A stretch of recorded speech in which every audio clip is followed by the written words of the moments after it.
அந்த பாருக்கு பின்னால் இருந்த கதவின் வழியே அவனை வெளியே தூக்கி எறிந்தனர். அந்த இடமும் சற்று இருட்டாகவே இருக்க, இந்த இடம் கரெக்டா இருக்கும், இப்ப யாரும் வீடியோ போட்டோ எடுக்க மாட்டாங்க என்று உறுதிப்படுத்திக் கொண்ட சர்வா எழுந்து நின்றான். அப்போது, இன்னொரு டைம் இங்க உன்னை பார்த்தேன், கொன்னுடுவேன், ஓடி போயிடு இங்கிருந்து என்று ஒருவன் மிரட்ட எட்டி அவன் வயிற்றிலேயே உதைத்தான் சர்வா. அடுத்து வந்த 2 பேரும் சர்வாவை அடிக்க வர, இருவரையும் அடித்து கையை உடைத்து கீழே தள்ளி இருக்க அவர்கள் வலியில் துடித்தனர். அப்போது ஒருவனது சட்டை காலரை பிடித்து தன் பக்கமாக இழுத்த சர்வா, உள்ள என் வைஃப் பக்கத்துல உட்கார்ந்திருந்த பொறுக்கி யாரு என்று கோபமாக கேட்டான். அவரு எங்க பாஸ் விக்டர். அந்த பொண்ணு யாருன்னு எங்களுக்கு தெரியாது. இன்னைக்குதான் எங்க பாஸ் அந்த பொண்ணை பார்த்தாரு. பார்த்ததும் அவருக்கு ரொம்ப பிடிச்சு போச்சு, அதனால என்று வலி தாங்க முடியாமல் அவன் விளக்கம் சொல்ல, சர்வாவிற்கு கோபம் அதிகமாகி மீண்டும் அவனை அடித்தவன், நீங்க எல்லாம் எந்த கேங் என்று கேட்டான். அவன் உடனே டைகர் என்று வலியுடன் கூற, ஒரு நொடி அமைதியான சர்வா மீண்டும் அவன் கழுத்தை பிடித்து, அப்போ டைகர் உங்களுக்கு இதத்தான் சொல்லி கொடுத்தானா? உங்க பாருக்கு வர பொண்ணுங்க கிட்ட தப்பா நடந்துக்கிறது தான் உங்க வேலையா என்று மீண்டும் கத்த, டைகர் டைகர் இப்போ இல்ல, அவர் போனதால எல்லாரும் ஆளுக்கு ஒரு பக்கம் சிதறி போயிட்டாங்க.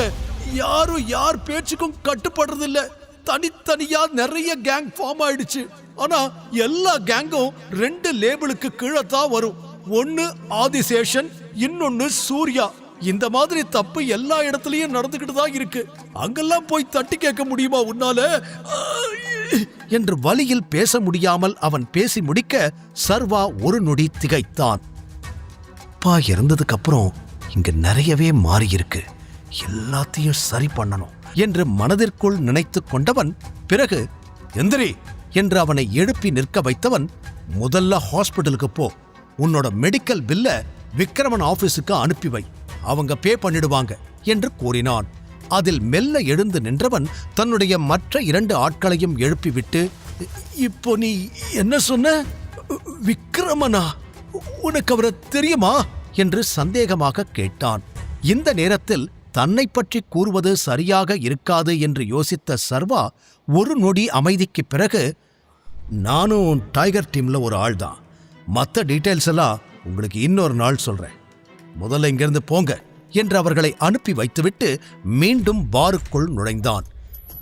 மறுபடியும் என்னோட பொசிஷனை அடையிறது மட்டும்தான் வேலைன்னு நினைச்சா இங்க நிறைய வேலை இருக்கும் போலியே, இவங்களை எல்லாம் திருத்த முடியுமான்னு தெரியல, ஆனா கண்டிப்பா செஞ்சே ஆகணும் என்று யோசனையுடன் வந்தவன் வேதிகாவை தேட, அவள் அங்கு எங்கும் இல்லை.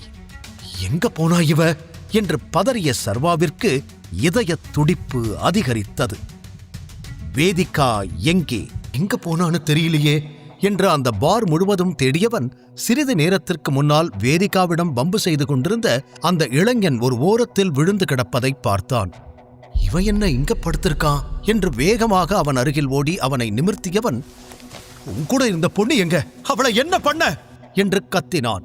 சர்வாவை பார்த்ததும் விக்டர் கடுப்பாகி அவனை அடிப்பதற்கு கையை ஓங்க, வேகமாக அதை பிடித்து வளைத்த சர்வா, ஒழுங்கா சொல்லு, அந்த பொண்ணு எங்க, இல்ல உன்னை கொன்னுடுவேன் என்று கேட்டு அவன் கழுத்தையும் பிடித்திருந்தான். ஏற்கனவே விழுந்து கிடந்த விக்டரால் சர்வாவை சமாளிக்க முடியவில்லை. அதனால் அவ பிரவீன் கூட போயிட்டா என்று சற்று தடுமாற்றத்துடன் கூறினான். அந்த பெயரை கேட்டதும் சர்வாவின் முகம் மாறியது. பலமுறை இந்த பெயரைத்தான் அம்பிகா வீட்டில் சொல்லிக் கொண்டே இருப்பார். ஆனால் அவன் வேதிகாவை பின்தொடர்ந்து இங்கு வரை வந்திருப்பான் என்பது சர்வா எதிர்பார்க்காத ஒன்று. மேலும் விழுந்து கிடக்கும் இவனுக்கு எப்படி பிரவீனை தெரியும் என்ற கேள்வியும் வந்து போனது. அவங்க எங்க போனாங்க என்று கேட்டான். நான் இருக்கிற நிலைமைய பார்த்தா அவங்கிட்ட எங்க போறேன்னு அட்ரஸ் எல்லாம் கொடுத்துட்டு போன மாதிரி தெரியுதா? நானே அடி வாங்கி எழுந்திருக்க முடியாம கிடக்கிறேன் என்று கூறிய விக்டர் மெதுவாக எழுந்து டிஷ்யூ பேப்பரை எடுத்து தன் முகத்திலிருந்து வழிந்த ரத்தத்தை துடைத்தான். சர்வாவிற்கு ஒன்றுமே புரியவில்லை. வெளியில போயிட்டு வர கேப்புக்குள்ள ஒருத்தன் வந்து இவனை அடிச்சு போட்டுட்டு வேதிகாவை கூட்டிட்டு போயிட்டானா என்று பல கேள்விகள் சர்வாவை சுற்றி வட்டமடிக்க எதற்கும் பதில்தான் தெரியவில்லை. சரி, இதுக்கு மேல இங்க இருக்கிறது சரி வராது என்று நினைத்தவன் பாரிலிருந்து வெளியே வந்து அவன் காரை நோக்கிச் செல்ல, சர்வா, நீ இங்க என்ன பண்ற என்று ஒரு பெண்ணின் குரல் கேட்டு திரும்பி பார்த்தான். அது வேறு யாரும் இல்லை, காமினிதான். சர்வா வருவான் என்று உள்ளேயே காத்து கொண்டிருந்தவள் அவனை தேடி இப்போது வெளியில் வந்துவிட்டாள். அவனை பார்த்ததும் அருகில் வந்து, என்ன சர்வா, உனக்காக எவ்வளோ நேரம் வெயிட் பண்ணிக்கிட்டு இருக்கோம். நீ என்னடானா இங்க ஜாலியா சுத்திக்கிட்டு இருக்க? உன்னை பார்த்தா இங்கிருந்து எஸ்கேப் ஆக பிளான் பண்ற மாதிரி இருக்கே என்று அவனை மேலும் கீழும் சந்தேகமாக பார்க்க, சர்வா, ஐயோ, வேதிகா வேற எங்க போனான்னு தெரியல, இவ வேற நேரங்காலம் தெரியாம பிரச்சனை பண்ணிக்கிட்டு இருக்காளே என்று தலையில் கை வைத்த சர்வா வேறு வழியில்லாமல் காருக்குள் இருந்து தன் கார்டை எடுத்துவிட்டு திரும்பியவன், உனக்கு இப்போ பில் தானே பே பண்ணோம், எதுக்கு தேவையில்லாம பேசிக்கிட்டு இருக்க, வா என்று சர்வா ஹோட்டல் உள்ளே செல்ல காமினியும் அவனை பின்தொடர்ந்தாள். அங்கு ஏற்கனவே பில்லோடு வெயிட்டர் ஒருவர் காத்து கொண்டு இருக்க சர்வா வந்ததும் அவனிடம் பில்லை கொடுத்தார். அதில் 5 லட்சம் என்று இருந்தது. 5 lakhs-ஆ? 5 lakhs-க்கு இவங்க எல்லாரும் என்ன சாப்பிட்டாங்க என்று அவன் யோசித்து முடிப்பதற்குள் அவனது முக பாவனைகளை பார்த்து திருப்தி அடைந்த காமினி, என்னாச்சு சர்வா, பில் ரொம்ப அதிகமா இருக்கா, உன்னால இத கொடுக்க முடியாதா, உன் அக்கவுண்ட்ல 500 ரூபாய் கூட இருக்காதுன்னு நினைக்கிறேன் என்று கேள்விகளை அடுக்கிக் கொண்டே போக சர்வா பதில் சொல்வதற்குள், சர்வா, உனக்கு பிரச்சனை இல்லைன்னா நான் பே பண்றேன், இது ஒன்றும் எனக்கு பெரிய அமௌண்ட் கிடையாது, நீ பயப்படாத என்று கிருத்திக் மீண்டும் தனது பெருந்தன்மையை பரப்பினான். அதில் அவன் முகத்தில் வேறு ஒரு கர்வச் சிரிப்பும் குடிகொண்டிருந்தது. அந்த சிரிப்பை பார்த்ததும் சர்வாவிற்கு கோபம் வர தனது பாக்கெட்டிலிருந்து கார்டை எடுத்தவன் அந்த வெயிட்டரிடம் கொடுத்தான்.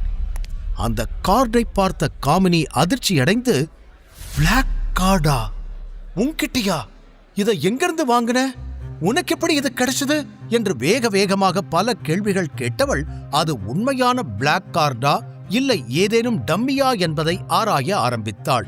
அதில் சர்வேஸ்வர ராஜன் என்று பெயர் தெளிவாக எழுதியிருக்க, இது என்னது, சர்வேஸ்வர ராஜன் இருக்கு, உன் பேரு சர்வேஸ்வரன் தானே சர்வா, ஏதாவது சீட்டிங் பண்ணிக்கிட்டு இருக்கியா என்று அந்த கார்டை வாங்கி திருப்பி திருப்பி பார்த்தபடி கேட்டாள் காமினி.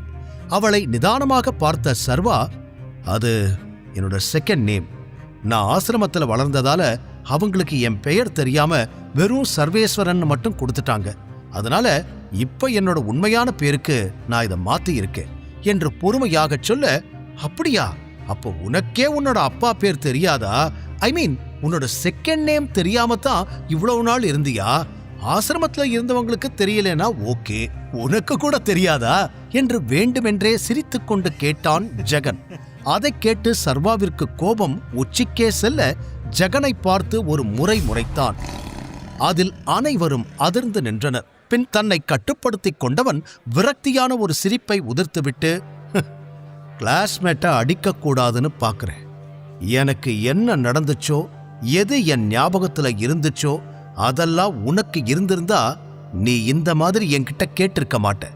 இட்ஸ் ஓகே, உங்களுக்கு விளக்கம் சொல்ற நிலைமையில நான் இல்ல, நான் இப்ப கிளம்பணும், பில்லை செட்டில் பண்ணிட்டு என் கார்டை கொடுங்க என்று கைகளை கட்டிக்கொண்டு நிற்க அடுத்த நொடி அந்த வெயிட்டர் அதற்கான வேலைகளை முடித்துவிட்டு கார்டை அவனிடம் திருப்பிக் கொடுத்தார். அனைவரும் அவனை ஆச்சரியமாக பார்த்தனர். அதை வாங்கிக் கொண்ட சர்வா, நான் கிளம்புறேன் என்று பொதுவாக கூறிவிட்டு அங்கிருந்து கிளம்பினான். மற்றவர்களின் அனுமதிக்காகவோ இல்லை தலை அசைப்புக்காகவோ அவன் காத்திருக்க கூட இல்லை. இப்போது அவன் நினைவு முழுவதும் வேதிகா மீதுதான் இருந்தது. கார் அருகில் வந்ததும் மீண்டும் அவளை நினைத்து கவலைப்பட ஆரம்பித்தான். பின் வேதிகாவின் கார் அங்கு இருக்கிறதா என்று தேட அதுவும் இல்லை. அப்படின்னா அவ வீட்டுக்கு போயிருக்கணும், நாமளும் எதுக்கும் வீட்டுக்கு போய் பார்ப்போம் என்று இறுதியாக ஒரு முடிவெடுத்து வேதிகாவின் வீட்டிற்கு கிளம்பினான். வீட்டிற்குள் நுழைந்ததும் பார்க்கிங் ஏரியாவில் ஒரு நீல நிற லக்ஸுரி கார் இருப்பதை பார்த்தான். யாரோ இங்க வந்திருக்காங்க என்று நினைத்து கொண்டவன் சுற்றி பார்க்க அங்கு வேதிகாவின் காரும் இருந்தது.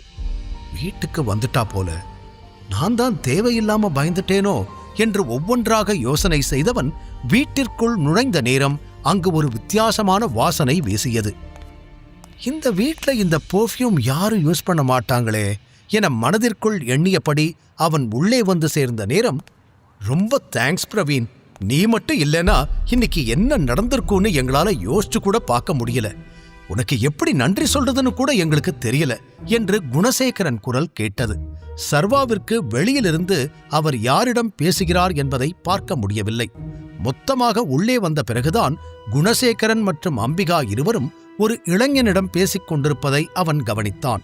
அதிலும் அம்பிகா முகத்திலிருந்த பிரகாசத்தை வைத்து அவருக்கு அவனை மிகவும் பிடித்திருக்கிறது என்பதும் தெரிந்தது. ஓகே அங்கிள், ஆண்டி, நான் கிளம்பணும், லேட் ஆயிடுச்சு. நீங்க எனக்கு மறுபடியும் தேங்க்ஸ் சொல்ல வேண்டிய அவசியம் இல்லை என்று கூறி அங்கிருந்து எழுந்து நின்றான். அப்போதுதான் சர்வா அவனை கவனித்தான். அவன் சர்வாவை விட ஹைட்டாகவும் கொஞ்சம் அழகாகவும் இருந்தான். நேர்த்தியான உடை, நாகரீகமான பேச்சு என்று பார்க்கவே பணக்கார தோரணையில் இருந்தான். அப்போது உள்ளே வந்த சர்வாவை அம்பிகா பார்த்தார். அவனை பார்த்ததும் பாகற்காய் கடித்தது போல அடுத்த நொடியே அவர் முகம் மாறிப்போனது. இவ்வளோ நேரம் 1000 வாட்ஸ் பல்பு மாதிரி இருந்தாங்க, என்ன பார்த்ததும் ஃபியூஸை புடுங்கின பல்பு மாதிரி ஆயிடுச்சு மூஞ்சு என்று நினைத்த சர்வா எதுவுமே பேசவில்லை. வாப்பா, வந்துட்டியா? நீ நல்லா ஊர் சுத்திக்கிட்டு இருக்கிற நேரம் என் பொண்ணு எவ்வளோ பெரிய பிரச்சனையில மாட்டியிருக்கா. நீ அவளுக்கு ஹெல்ப் பண்ணாம பயந்து ஓடி இருக்க. ஆனா ரவுடி கிட்ட இருந்து என் பொண்ண பிரவீன் தான் காப்பாத்தி கூட்டிட்டு வந்திருக்கான் என்று அந்த பிரவீனை பெருமையாக கூறினார் அம்பிகா. சர்வாவிற்கு விஷயம் புரிய ஆரம்பித்தது. பிரவீனை மேலும் கீழும் பார்த்தபடி, இவன் உங்க பொண்ண காப்பாத்துனானா? எப்படி என்று கேட்டான். அதில் கடுப்பாகி அம்பிகா, எப்படினா என்ன அர்த்தம்? நீ அவனுக்கு தேங்க்ஸ் சொல்லணும், இல்லனா அமைதியா இருக்கணும், அதானே? உன்கிட்ட அதெல்லாம் எதிர்பார்க்க முடியுமா என்று அம்பிகா பேசிக்கொண்டே போக சர்வாவிற்கு என்னவோ போல் ஆனது. அவன்தான் அடியாட்களோடு சண்டையிட்டு வேதிகாவை காப்பாற்றினான். ஆனால் மிகவும் சுலபமாக பிரவீன் அதற்கான கிரெடிட்ஸ் அனைத்தையும் எடுத்துக்கொள்வது போல தோன்றியது. சர்வா பதில் பேசுவதற்குள், அப்புறம் இவர்தான் இந்த வீட்டோட மாப்பிளையாக போறாரு, புரியுதா என்று அம்பிகா கூற, மாப்பிளையா? முழு கதையையும் கேட்டு மகிழ பாக்கெட் FM ஆப்பை டவுன்லோட் செய்யுங்கள். லிங்க் டிஸ்கிரிப்ஷனில் கொடுக்கப்பட்டுள்ளது.